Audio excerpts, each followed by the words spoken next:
Most common रेट्रोस्टेरनल गोइटरहरू भनेको चाहिँ के लिएर आउँछ भन्दाखेरि डिस्निया लिएर आउँछ होइन। तर के हुन्छ क्यारेक्टराइज बाई चाहिँ स्ट्राइडर हो है त। अनि के भन्छ मोस्ट कमनली युज एप्रोच पछाडिपट्टि छ भने चाहिँ के हुन्छ ट्रान्स सर्भाइकलको काटी के हुन्छ पछाडि हेर्न मिल्छ है त। Thyrotoxic thyroid after inadequate control of the हाइपरथाइरोइडिजमले गर्दाखेरि हुने हो। Which of the following is the agent of choice for treating thyrotoxic during pregnancy carbimazole है त। कारमा के हुन्छ कारमा लगेर के हुन्छ बेबीलाई डेलिभरी गराउने हो। कारमा पनि आयुषले लिएको छ। थाइरोटोक्सिकोसिस भन्छ त के हुन्छ एकदमै सिम्टोमेटिक सिस्टोलिकतिर हुन्छ कि डायस्टोलिक हुँदैन, रिल्याक्स फेजमा हुँदैन। डान्सिङ क्यारोटिड पनि के हुन्छ थाइरोटोक्सिकोसिसमा देखिन्छ किनभने सिस्टोलिक भन्नु खोजेको क्या। Best tumour marker for thyroid related disorder TSH हामीले जुनमा पनि टिएसएच चाहिँ हेर्छौँ। अब के हुन्छ भन्दाखेरि तिम्रो अकरेन्स अफ हाइपो छ होइन, चेक अफ चाहिँदैन भनेर भनेर हाइपोथाइरोइडिजम अकर गरेको छ होइन। Supplemental endemic iodine to the patient with endemic iodine to subject with endemic iodine deficiency goitre छ भने चाहिँ के हुन्छ हामीले वर्ल्ड चाइकफ दिनु कमलाई अझै कम गराइदियो क्या। चाइकफ कम गराएको कि त्यही भएर कि हाइपोथाइरोइडिजम भएर हाइपर भएर चाहिँ जोड गरेको हो होइन। Beta blocker do not control oxygen consumption किनभने ट्रेमर्स भने सबै सिम्टोमेटिक सिम्पेथेटिक एक्टिभिटी चाहिँ के हुन्छ बिटा ब्लकरले करेक्ट गर्छ। Associated with the thyroid storm except surgery for thyroiditis इन्फ्लामेसनलाई कहाँ अपरेसन गर्छ। कार्डियोभास्कुलर एक्सेप्ट डायस्टोलिक हुँदैन। Treatment of the thyroid storm include all except radioactive iodine किन भन्दाखेरि तिम्रो थाइरोइड स्टोममा अपटेकै गर्दैन। Difference between thyroid malignant hyperthermia भनेको के हुन्छ सिपिके लेभल हेर्ने हो। अनि in thyroid which of the following is seen अब के हुन्छ सबै देखिन्छ। मिक्सोइडियम देखिन्छ, एक्जोप्थाल्मस देखिन्छ, ग्लाइकोजिरा देखिन्छ। टक्सिक एडिनोमा अनि स्क्यानिङ भनेको टक्सिक हटोटक्सिक भनेर सम्झाइन्छ नि त होइन। Thyroid storm obsession India educate control of the hypothyroid यो त रिपिट क्वेसन भयो। 48 इयरको छ यो पनि रिपिट क्वेसन हो त्यही भएर म हेर्दिनँ। 160 पल्स इरेगुलर छ भने हाइपरथाइरोइडिजम थाइरोइड स्टमले गर्दाखेरि यस्तो भएको हो। Neck swelling of the neck भन्छ त that is the hint. All of the following condition आएपछि द हाइपरथाइरोइडिजम एक्सेप्ट हासिमोटोजमा के हुन्छ हाइपोथाइरोइडिजम यो तिनटैमा के हुन्छ हाइपर हुन्छ। हाइपरथाइरोइडिजम अकर्स इन प्लमर्स र के हुन्छ स्ट्रुमास। हासिमोटोज ग्रेप्स भनेर त्यत्रो थाइरोटोक्सिकोसिस कजै भइहाल्यो। थाइरोइड कार्सिनोमामा के हुन्छ हाइपरथाइरोइड हुँदैन। Which of the following is the symptom of hypothyroidism हाइपोमा के हुन्छ हेयर लस हुने रहेछ है त। डाइरिया हुँदैन, कन्स्टिपेसन हुन्छ किनभने क्याल्सियम बढी हुन्छ भनेर सम्झिनु पऱ्यो। डाइरिया हुँदैन जे कुरा नि low which of the following is the symptom of hypothyroidism सबै हाई हुन्छ त्यही भएर इन्क्रिज मोर्टेलिटी भएर डाइरिया भएको। Reduction in size and vascularity prior to thyroid is done by iodide दिने प्रिपेरेसन गराउने भने यही नै हो। Thyroidism for hyperthyroidism 2 days later represent with thyroid inadequate preparation of surgery. Recurrent thyrotoxicosis after surgery छ भने चाहिँ के हुन्छ रेडियो आयोडिन गर्नु। अब बाँकी नै के हुन्छ रेडियो आयोडिन सर्जरी पनि गरिसक्यो भनेपछि त। All of the following are features of Graves disease except more common in the female किनभने ग्रेप्स भने के हुन्छ ट्रेमर्स भइहाल्छ, इन्टरनेस हिट हुन्छ, प्रिटेबल मिक्सोइडियममा हुँदैन। मोर कमन इन फिमेल हो कि मेल हो भनेर चाहिँ अब थाहा छैन त्यही भएर के हुन्छ मोर कमन इन फिमेलै सम्झिनु पऱ्यो अब यो अनुसार त। Complication therapy with radioactive iodine includes के हो अब सबै हाइपोथाइरोइडिजम हुनसक्छ, रेडियोएक्टिभ आयोडिन थाइरोइड म्यालिग्नेन्सीमा जान सकिहाल्छ, प्यापिलरीमा जान सक्छ, ल्युकेमिया हुनसक्छ। Which of the following condition is the most common complication radioactive treatment हुन्छ त के हुन्छ हाइपोथाइरोइडिजम गइहाल्छ। अब can be use in the radioactive iodine भने एज ग्रेटर देन 40 years, रिकरेन्समा खासै दिनु एल्डरलीमा दिनु, प्रेग्नेन्सीमा दिन मिल्दैन, कोमोर्बिडिटी छ भने अलिक कम गाह्रै हुन्छ, रिकरेन्स भने गाह्रै हुन्छ। प्रिटिबल मिक्सोइडियम भने थाइरोटोक्सिकोसिसको कज भयो। थेरापी अफ चोइस इन डिफ्युजमा के हुन्छ डिफ्युजमा के हुन्छ रेडियोएक्टिभ आयोडिन दिएर के हुन्छ कम गराउन सकिन्छ है त। अब सर्जरी डिफ्युजलाई कसरी गर्ने एन्टिथाइरोइडले के काम गर्छ र। फल्स हुने भनेको के हुन्छ कमन इन द मेल होइन। Results in hyper parathyroidism autoimmune disorder refer to as diffuse toxic. Graves disease except remission and exacerbation are not infrequent होइन कि देयर इज नो रिमिसन। अब थाइरोइड नै उडाइदिइसकेपछि कहाँबाट हुन्छ त ग्रेप्स डिजिजमा है त। त्यही भएर हाइपोथाइरोइडिजम छ भने which in which most informative TSH level नै हो। Hypothyroid TSH seen in all except Sheehan syndrome. Sheehan syndrome भने के हुन्छ is increase TSH level is seen in all except Sheehan's भने माथिबाटै आउने हो, माथिबाटै आएपछि के हुन्छ डिक्रिज भएर आउँछ, पिट्युटरी नै ड्यामेज भएर आउने। पोस्ट थाइरोइडेक्टिभ कम्प्लिकेसन भनेको के हुन्छ inferior thyroid artery ligated close to दुवैतिर बोथ क्लोज टु माथि होस् तल होस् है त। यो थाइरोइड छ भने के हुन्छ सुपेरियर थाइरोइड आर्टरी भयो भने क्लोजै गर्ने हो, इन्फेरियर थाइरोइड आर्टरी भयो भने क्लोजै गर्ने हो। Total thyroid include all except के हुन्छ हाइपर क्याल्सियमिया हुँदैन, हाइपोक्याल्सियमिया हुने चान्सेस हुन्छ है त। रिमुभ द सुचर्स अब यस्तो छ हल्स पल्सले यो एकदमै साइनोसिस भइसकेको छ, पेसेन्ट एकदमै खत्तम हुन्छ यो कम्प्रेसिभ सिस्टम हो, सबै लेयर्स अफ द वार्ड सुचरहरू सबै निकालिदिनु। हर्नर ट्रायडमा एक्सेप्ट एक्जोप्थाल्मस किनभने इनोप्थाल्मस हुन्छ है त। Horner triad are seen in all except के हुन्छ मिडियल मेडुलरी सिन्ड्रोम किन भन्दाखेरि के हुन्छ यो चाहिँ के हुन्छ अलिकति बिचतिर हुन्छ, मेडुलरी सिन्ड्रोमतिर हुँदैन है त। Horner syndrome does not include के हो मिड्रियासिस होइन एनहाइड्रोसिस फ्लसिङ सबै हुन्छ always close to the gland as possible all about the thyroid surgery all are true actually inferior thyroid ligated away from the gland होइन capsule पनि के हुन्छ kept intact होइन क्याप्सुल उडाउनै पऱ्यो नियर द ग्ल्यान्ड नै हो सबै कुरा हाइपोप्याराथाइरोइडिजम फलोइङ इज अलिकति डेज लाग्छ 2 to 5 days जति लाग्छ complication of hemi thyroid include all of the following except hypocalcaemia हुँदैन किनभने चाहिँ हेमी अर्को साइडले त काम गरेर हुन्छ नि त त्यही भएर हाइपोक्याल्सिमिया हुन दिँदैन पेसेन्ट अन्डरगोज थाइरोइड पेरि ओरल टिङ्लिङ छ ब्लड क्याल्सियम यो छ भने ओरल क्याल्सियम दिइहाल्ने भिटामिन डी पनि सप्लिमेन्ट गराउने 7 छ भने पनि के हुन्छ ओरल क्याल्सियमले काम गर्छ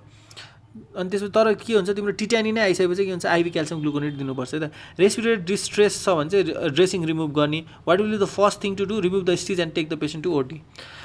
swelling in the neck following thyroidectomy छ भने रेस्पिरेटरी अब्स्ट्रक्सन हुनसक्छ patient neck swelling respiratory distress छ भने चाहिँ तिमीले ओपन इमिडिएटली गर्नुपर्छ मोस्ट डेन्जरस कम्प्लिकेसन भने रेस्पिरेटरी अब्स्ट्रक्सन हो after thyroid patient develop stridor all of the following are the likely cause except अब हाइपोक्याल्सियमले गर्दाखेरि कसरी स्ट्राइडर गराउँछ यो सबैले गराउन सक्छ 50 year old severe dyspnoea after the treatment of choice होइन open the operative side respiratory obstruction भयो त्यहाँनिर open the wound in the ward similar question replacement dose of thyroxine भने के हुन्छ पहिला सुरु के हुन्छ 0.1 to 0.2 mgबाट सुरु गर्नुपर्छ 0.1 सबसे कम डोजबाट सुरु गर्ने life threatening complication of thyroid except के हो भन्दाखेरि हाइपोक्याल्सियम नट लाइफ थ्रेटनिङ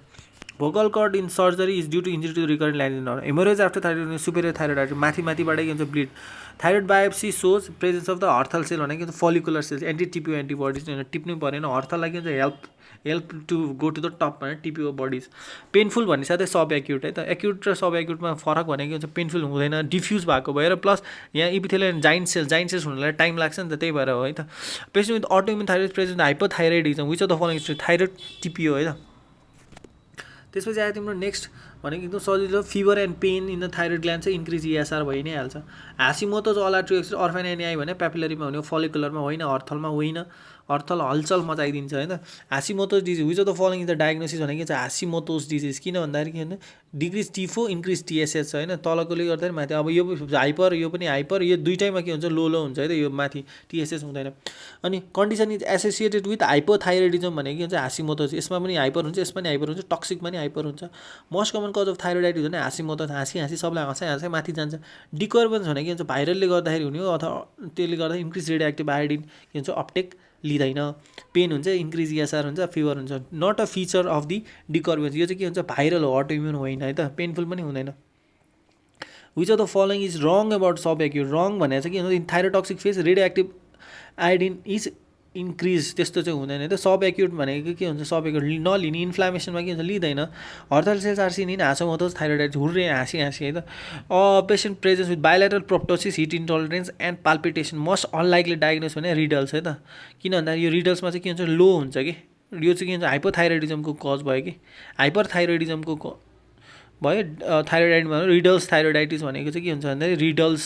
भनेको चाहिँ फाइब्रोसिसले गर्दाखेरि के हुन्छ फाइब्रोसिसले गर्दाखेरि तिम्रो थाइरोइडै हुँदैन भनेपछि प्रोप्टोसिस त के हुन्छ हाइपरमा हुने हो नि त त्यही भएर यो सबैमा के हुन्छ हाइपर हुन सक्ने चान्सेस हुन्छ तर के हुन्छ रिडल्समा चाहिँ के हुन्छ फाइब्रोसिस भएको भएर तिम्रो क्रोनिक कजहरूमा के हुन्छ सकिँदैन है त रिडल्समा चाहिँ के हुन्छ फाइब्रोसिस हुन्छ त्यही भएर थाइरोइड कम हुन्छ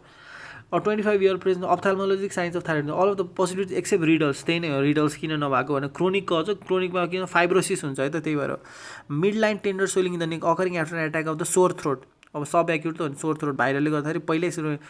दियो टेन्डर पनि भयो सब एक्युट एकैचोटि होइन नि त बिस्तारै भएको छ नि त्यही भएर सब एक्युट मेनली अगेन्स्ट त के हुन्छ थाइरोग्लोबुलिन्स नै हो है त हासिमोटोजमा एन्टिबोडोज प्रड्युस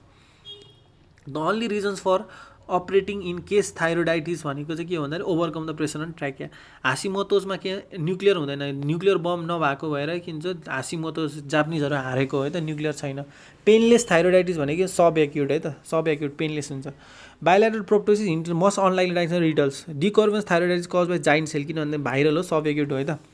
भाइरल हो सब एक्युट हो होइन त्यसले गर्दाखेरि के हुन्छ भाइरलमा तिम्रो पेन चाहिँ हुन्छ त्यही पनि त्यसलाई पेनलेस भन्छ अनि डिकर्बेन्स थाइरोइडाइटिस भने के हुन्छ बढ्न टाइममा जाइन्ट सेलमा थाइरोग्लोस हाइड बोन भने thyroglossal cyst or fistula all except does not move with deglutition यो त के हुन्छ मुभ गर्छ नि त होइन मुभ विथ डिग्लुटेसन हो नि त त्यही भएर के हुन्छ यो चाहिँ फल्स स्टेटमेन्ट भयो त यो चाहिँ हेर्दाखेरि यत्रो ठुलो सिस्ट जस्तै नै छैन थाइरोग्लोसल सिस्ट पछि चाहिँ यसले फिस्टुला हुनसक्छ अनि Sistrunk operation is done in the सिस्टमा के हुन्छ सिस्ट्रङ गर्छ most common site at thyroid cyst भने के हुन्छ आफै सोच न हाइडमै त हुँदैन नि हाइडको मुनिपट्टि हुन्छ नि त the following about the thyroid cyst are true except के भन्दा इन्सिडेन्ट ड्रेनेज होइन सिस्ट्रङ अपरेसन हो thyroid cyst occasionally give rise to the carcinoma most common नै दिनु पऱ्यो नि त त्यही भएर प्याप्युलर कार्सिनोमा सिस्ट्रङ अपरेसन भने सबै हाइड बोन सबै काट्नु पऱ्यो tongue motion up to the foramen सिक्कमसम्म काट्नु पऱ्यो होइन अब यस्तो छ अब सिस्ट छ फोयर गल्ड छ टन्सिलेक्टोमी गइसकेको छ स्वेलिङ पेनलेस छ just below the hide bone होइन म्यानेजमेन्ट सर्जिकल रिमुभल नै गर्नु पर्यो थाइरोइडको एनाटोमी हेर्ने भने इन्डेमिक डिफिसियन्सी गोइटर छ हाइपर थाइरोइडिजम छ नि त जोड गरेको छ नि त त्यही भएर के भन्छ हाइपर थाइरोइडिजम है त इन्डेमिक कन्डिसनमा है त यदि घटाएको भए चाहिँ के भन्छ वेल्थ चाइकअप हुन्थ्यो जोड भएको भएर के भन्छ हाइपर थाइरोइडिजम भएको छ है त which of lowest Jane TSS भन्छ त के भन्छ 0.04 नै हो लोएस्ट है त 100मा हुनु पऱ्यो कि क्लोज रिलेसन रिकरेन्ट लाइजेसन नल्भ भने के हुन्छ रिकरेन्ट सँगै साथी चाहियो नि त रिकरेन्ट हुनु पऱ्यो नि त त्यही भएर के हुन्छ inferior normal thyroid weight inversely with the dietary iodine किनभने आयोडिनसँगै के हुन्छ थाइरोइडको वेट बढ्दै घट्दै जान्छ average weight of the thyroid gland भनेको के हुन्छ 18 देखि के हुन्छ 20 ग्रामको हुन्छ है थाइरोइड थोरै हुन्छ थाइरोइड 18 को हुन्छ है त 18 को हुन्छ protein bound iodine major secretory function of the iodine all of except nephrotic किन नेफ्रोटिकमा चाहिँ के हुन्छ आफै नेफ्रोटिक चाहिँ हाइपोप्रोटिन प्रोटिन कम भयो भने फेरि के हुन्छ प्रोटिन बाउन्ड त हेर्न मिलेन नि त त्यही भएर स्टिमस अफ द ग्ल्यान्ड ओभरलाई second third and fourth tracheal ring अब नेक्स्टमा स्काबर ट्र्याकिया अब नामैले भन्छ अल अफ द अब स्काबर ट्र्याकिया भने थाइरोइडाइटिस पनि हुनसक्छ थाइरोइड क्यान्सरमा हुन्छ गोइटर हुन्छ a newborn with a goitre large enough to cause dyspnoea is best treated with tracheostomy है त यो चाहिँ के हुन्छ याद गर्नै पऱ्यो ट्राइकोस्टोमी बच्चामै ट्राइकोस्टोमी गर्नु पऱ्यो picture continue development of the duodenal ulcer I131 किन भन्दाखेरि यो चाहिँ के हुन्छ ट्रिटमेन्टको लागि युज गर्नुहुन्छ त्यही भएर in pregnancy red iodine contraindicated यस पेनरेड सिन्ड्रोम भनेको चाहिँ के हुन्छ 7 है त 7मा you got a Pendred है त